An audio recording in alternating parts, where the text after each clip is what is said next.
Cholesterol tablet వల్ల మనకి నష్టం ఏంటి, కొలెస్ట్రాల్ ట్యాబ్లెట్ ఎప్పుడు వేసుకోవాలో ఇప్పుడు మనం తెలుసుకుందాం.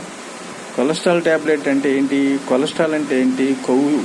బాడీలో మనకు కొవ్వు ఉంటుంది. ఆ కొవ్వు తగ్గించడానికి ఉపయోగించే ట్యాబ్లెట్స్ని కొలెస్ట్రాల్ ట్యాబ్లెట్స్ అంటారు. ఈ కొలెస్ట్రాల్ ట్యాబ్లెట్స్ అనేవి నైట్ టైంలో వేసుకోవాలి. రేత్రిపూట భోంచేసిన తర్వాత వేసుకోవాలి. ఈ కొలెస్ట్రాల్ అనేది రేత్రిపూట బాడీ మరి ఎక్కువగా తయారు చేసుకుంటుంది. అందుకని రేత్రిపూట మనం కొలెస్ట్రాల్ ట్యాబ్లెట్ వేసుకున్నట్లయితే కొలెస్ట్రాల్ మరి తగ్గే అవకాశం ఎక్కువగా ఉంది. అయితే ఈ కొలెస్ట్రాల్ ట్యాబ్లెట్స్ వల్ల మనకు నష్టాలు ఏమిటి, సైడ్ ఎఫెక్ట్ ఏంటో ఇప్పుడు మనం తెలుసుకుందాం. ఈ కొలెస్ట్రాల్ ట్యాబ్లెట్స్ వల్ల ఒక్కోసారి కండరాల నొప్పులు వస్తాయి, ఒక్కోసారి నీరసం వచ్చింది, ఒక్కోసారి లివర్ మీద కూడా ప్రభావం ఎక్కువ ఉంటుంది.